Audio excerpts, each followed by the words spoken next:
Assalamu alaikum wa rahmatullah bandiraɓe yeɓoɓe ayaw Piindi TV wonɓe nder leydi Sénégal hay caggal leydi onon kala e kuuɓal on calminama kadi on bismama e plateau mon roɓido jayndeji hande ko alarba 19 lewru avril hitande ujunnaji ɗiɗi e nogas e tati ina woni nogas e jeetati lewru korka hitande ujunere temedde nayyi e capannayyi e nayyi joni joni paaden koye roɓido jayndeji.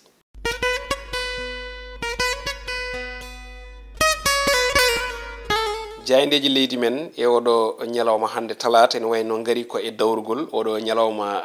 alarba jiɗɗen wiide gaari ko e dawrugol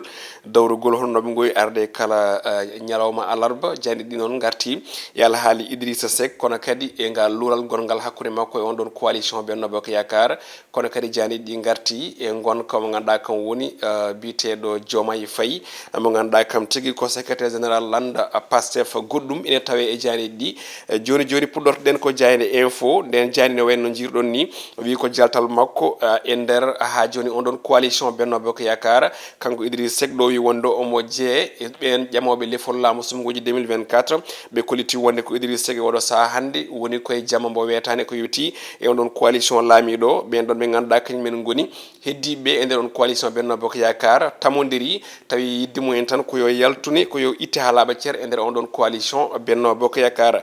jayde Sud Quotidien kañum ne arti hen ɓe mbi ko toon to gardigo makko toon to conseil économique social et environnemental woni CSE ɓe mbi tan de ko idi oɗo saaha hande woni koye sursis manam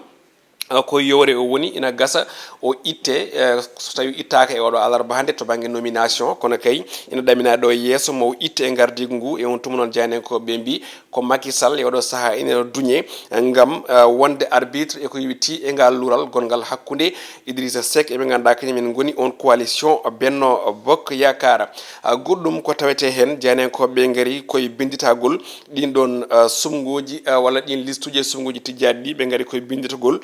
Karim Wade ɗo winditi inde muɗum toon to liste Turquie jaynen ko ɓe mbi ɗum ɗon de noddirte tan ko ɗum haydara nde tawno hay hunde ko ɗum wawi waylude e ɗum ɗon ko ganduɗa ko ina haaɗimo wodde ko ɓenni ko jaynen ko ɓeɗen jañi hen goɗɗum ko tawete hen ko ngol bindirgol liste électoral uji leydi men Sénégal ɓe mbi tan de tindaɗin sumgoji 2024 e oɗo saaha mo kalten hay kewede yimɓe wona ɗo manam wona kewede yimɓe woni ko teska e centre uji ɗi woni ɗon ɗo winditteɗo woni ko jaynen ko ɓe teskiɓe pamminen holko jeeyi on sababu ene gasa tawi ko lewru korka ndu walla ni goƴaji ɗi ganduɗa ɗi ko tindade e julde e korka nde jayde Vox Populi kañum ari koye oɗon plan mo ganduɗa ko SAID ɗum noon ko goo mo ganduɗa ngu kam tigui daari walla darani ɓen golloɓe toon to impôt et domaine ɓen ɗon noon oɗo saaha hande yidde mumen tan ko hollirde koye mumen maɓe juɓɓin hande e oɗo alarba e alkamis janggo ko wiyete ko woni sitting ɗoɓe kaɓata tekke boɗeje hollirde mette mabɓe kono kadi maɓe nanggoran oɗon Bassirou Diomaye Faye mo ganduɗa oɗo saaha hande waɗama sous mandat de dépôt on ɗon kolaɗo kuuɓal landa Pastef jaynen ko ɓe mbi ko ɓen ɗon golloɓe toon to DGID yidde mumen tan ko yo nane saabu goƴaji e tampere caɗele gondi kono kadi nanggorande mo ganduɗa kam tigui woni on ɗon Bassirou Diomaye Faye saabi noon maɓe juɓɓin sitting hande alarba e janggo alkamisa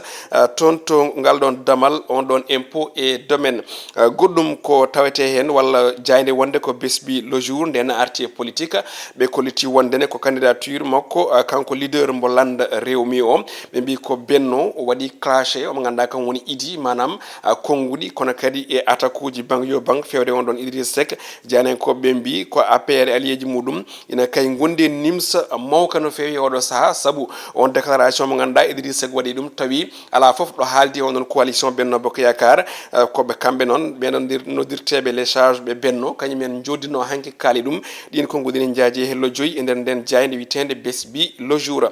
jayde Walf Quotidien kañum ne ari e ko yewiteɗen caɗele ɗe ganduɗa ene hepti ɓen witeɓe les primo votant woni ɓen fotɓe wodde dañi duuɓi 17 ɗin sumgoji paaɗi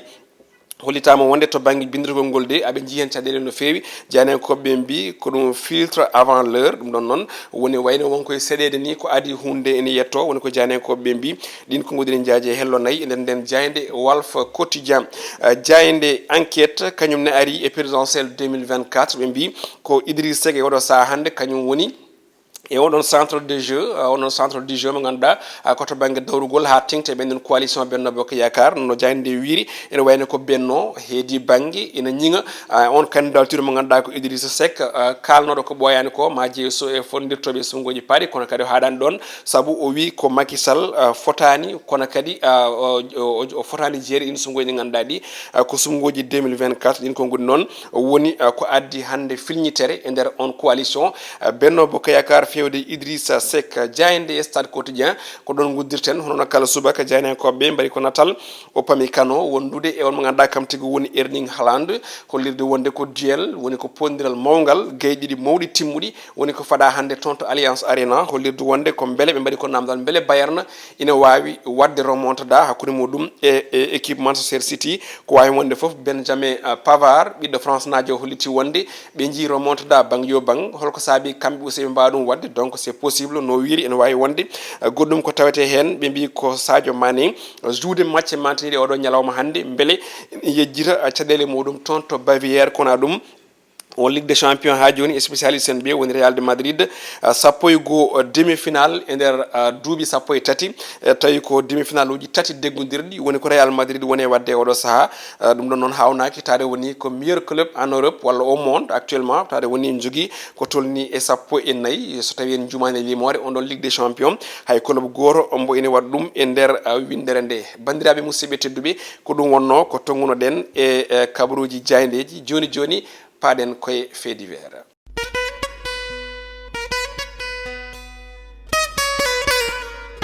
Fait divers e oɗo ñalawma hande garaten koye alhaali ngol ɗo cimtol woni on rapport kollirɗo wonde e nder médiaji leydi Sénégal ko tolni e sappo e jeeɗiɗo kaltende nde ƴettuɗa e ɓen sukaɓe jaydiyankoɓe golloɓe hen ngala ko wiyete ko contrat manam jomumen ƴettaka ɗon pour ganda no foti duuɓi mbaɗata ɗon e ko nandi hen contrat haali hoore muɗum ɗum ɗon noon ko losko ganduɗa ngo holliri e ɗeɗo balɗe yalti wonde caggal nde ɓe mbaɗi visite woni jilluji e dendagal galleji gollorɗe tawi koto banggue médiaji leydi men Sénégal on teskuya woni kadi ko tengtina e dendagal gonɗon losko hollirde wonde tan ko ɗum caɗele mawɗe saabu sa daari ɓeɗon temdere kala ɓe ƴettuɗa tawi ko sukaɓe jaydiyankoɓe hande rewɓe formation jogui diplôme aji mumen gaari ƴetta e galleji gollorɗe ɗe jomumen sa ƴeewi ngala contrat te jogota ko contrat ko ɗon kewi wonde ni ha gummoɗon tawi ngala contrat te ɗum ɗo eɗen gandi wona hunde fonde wonde e gollorɗe baɗe no média nde tawno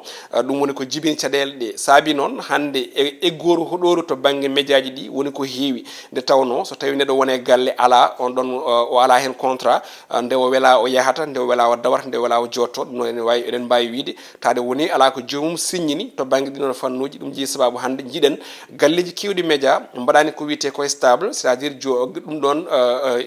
ñibre ala ɗon kono kadi golle ɗe wona golle pewoje manam e kala e saaha ɗum noon ko erade ɓen ardiɓe galleji jaydeji leydi Sénégal e mbadi kuuɓal nde ɓe mbattata hakkille no fewi e ɓe sukaɓe jaydiyankoɓe ganduɗa ko sukaɓe joguiɓe diplôme aji et puis ene gollo golle patam lamiji so tawi jomum noddama walla ari haaldama foti rewde hen ko signature de contrat caggal test uji batteɗi ɗi ɗo rewete ɗo fof so tawi jomum waɗi remplir ɗin critére uji normalement kanko chef d' entreprise o fotani fadde goɗɗum saabu jiiɗen ɗo henne koto banggue sous forme d' exploitation c'est à dire hutorade neɗɗo o tawi ko doole makko tan cohluɗa mais kanko foti ko hebde ko e entreprise o walla e ma an joom entreprise o wonata ko weeɓi walla ni wodata tan e mbadi kuuɓal wadde alay sago pelle daraniɗe ɓen jaydenkoɓeɓe dado gummuno oɗo fannu saabu phénomène o ɓuuri yajji e nder leydi men Sénégal e oɗo saaha hiiɗiɓe en tawi ko anduɓe jaydiyankago anduɓe gonka jaydiyankago ɗo e nder leydi Sénégal anduɓe galleji jaydi e nder leydi Sénégal ene andi ko kalten ko donc noon ko jaggude sukaɓeɓe tan gonɗo ene golla lebbi duuɓi seeɗa jomumen et puis probléme tokos walla gueɗe goɗɗe lomba hakkude mumen tan onon kadi waɗe dégagé goɗɗo kadi aussi adde waɗe ɗon ɗum ɗon noon mbiɗa sikki en poti ummade e gonɗon fel kamɓe ardiɓe galleji jaydeji ɗi yoɓe tinno ɓe mbaɗana contrat ji ɓe ganduɗa kañumen goni golloɓeɓe ɓe mbaɗanaɓe contrat ji ɓe mbawa gollude golle patam lamiji tawi contrat o ne wawi wonde tawi ko contrat kaldeteɗo ha laaɓa ceer so tawi komin cohle ma ko a waɗi a fala kalam ken jokkoɓe so tawi wonno wayi wadde résilier contrat ñañana fo eɗen jiiya ɗum noon yo kamɓe ardiɓe galleji ɗi yoɓe tinno ɓe mbatta hakkille e fanno saabu ɗum ɗo ne hamni no fewi oɗo rapport 17% e ɓe sukaɓe woni les jeunes journalistes ɓe ganduɗa ko rewɓe worɓe ngala contrat ji e nder galleji galleji gollorɗe ɗe ɗum noon koto banggue jaadiyankoɓe les caméraman les preneurs de son ɓe ganduɗa ɓe ko yimɓe jotoriɓe to banggue audiovisuel jogui ndeɗo saɗede mawde hande e nder galleji jaadeji leydi men Sénégal ɗum noon eɗen mbiya yo erago nane kono kadi yo ɗum waɗe ko ɓuuri yawde e yaccade ene jeeya e kareli yoga e galleji ɗi ganduɗa ɗi nanɗo ko daraniɓe haɓade walla haɓanade sukaɓe jaadiyankoɓe ha keeɓe contrat ji e ndenne kadi ko hen janteten beele ɓen sukaɓe golloɓe e galleji ɗi ina mbawa hebde contrat ji mbawa gollude no jiɗiri ni mbawa kadi aussi wadde remplir hono gonkaji mumen e nder ɗin galleji musidɓe tedduɓe ko ɗi konngudi guddirten aadi men reɓino jayndeji ko janggo alkamis so allahu lamɗo jaaɓi en jetti Ali Fall to banggue caméra et montage yo Allah hokkin hawrde janggo on jarama.